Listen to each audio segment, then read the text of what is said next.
both of you sent me some mailers, and I just wanted to give you an opportunity.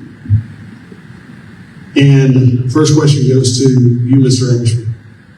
On this mailer here, came out from campaign, Ms. Ward's campaign. It says Trent Ashby advancing the Islamification of Texas. Now, before you answer,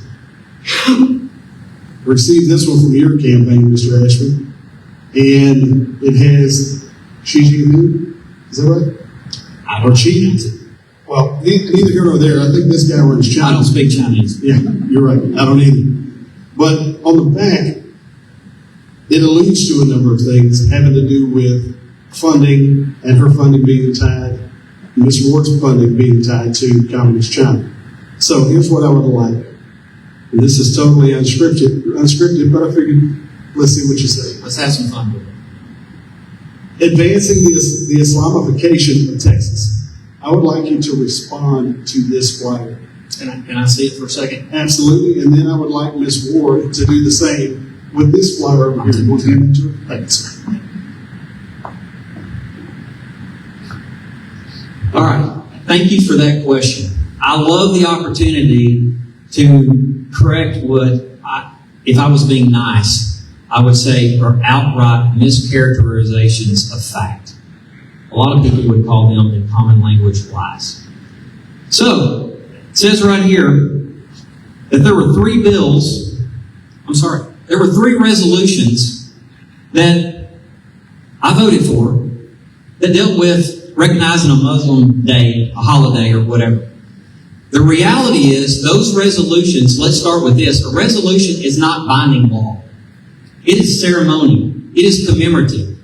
And in the case of these resolutions, along with a whole bunch of them, for example, recognizing February 12th as Kirbyville Day at the state capitol, we don't actually vote on those.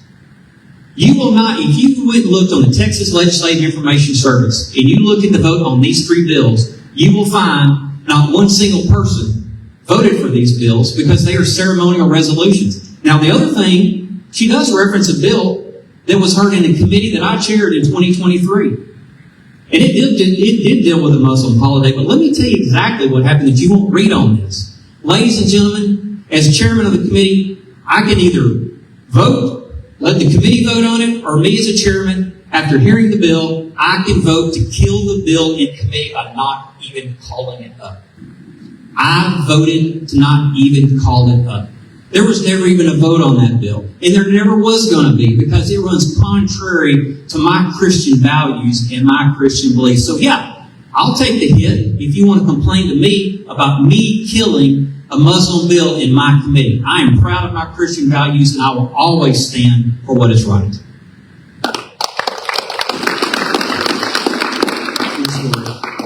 Okay, it says here that I accepted $1.85 million from a big tech donor with ties to Communist China. Yes, ma'am.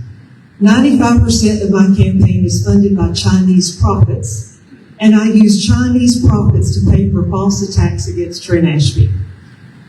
Nothing could be further from the truth. These are lies. I do have a donor. He was born in Port Arthur, graduated from high school in Port Arthur, went to Jefferson High School, went to Rice University, lived the American dream. He founded an American company in California, a semiconductor company, with a partner.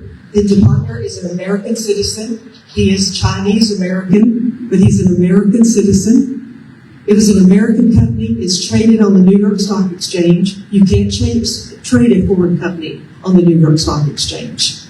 They're a worldwide company. They have offices throughout Europe, North America, South America, and China. This would be like taking money from Elon Musk or Michael Bell. This is the same semiconductor business. There's nothing to do with China. He left that company in 2012. He's in his 80s, Mr. Moyer, to care for his mother in Hickville, Sabine County, in my city district.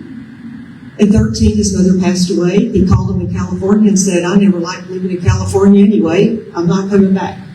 He hasn't been part of the company since 2013. He has poured millions into this little town of Fairmount, which is in Sabine County, because he wanted people to live there full time instead of just being weekenders. He wanted people to be able to raise their families there. He's built a huge True Value hardware store.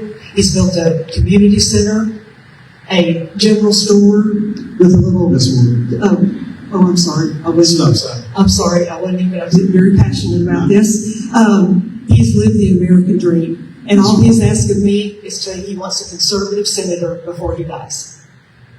Ms. Ward, we'll give you 1 minute for your closing statement. Okay. Thank all of you for coming out tonight. You could have been anywhere, and this is where you are. I just want to let you know that I will always be honest with you because I respect you. If you ever have a question of me, my cell phone number is on every card that I've given to any of you. Call me. I will always be available to you. I want to be able to look at all of you in the eye and tell you I've told you the truth, because I have. This Senate district is on the precipice of being very great again. Together, we can make it better.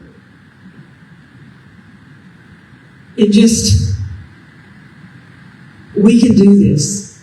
We can right-size this Senate district for our children and our grandchildren because we owe it to them. My kids are home at night worrying about who's got a spelling test or who's got Taekwondo practice. They don't need to be worried about what's going on in Austin. They need to know that we're taking care of them and that we're protecting them. And I will fight for East Texas, for Southeast Texas, and I will fight for Texans. Thank you.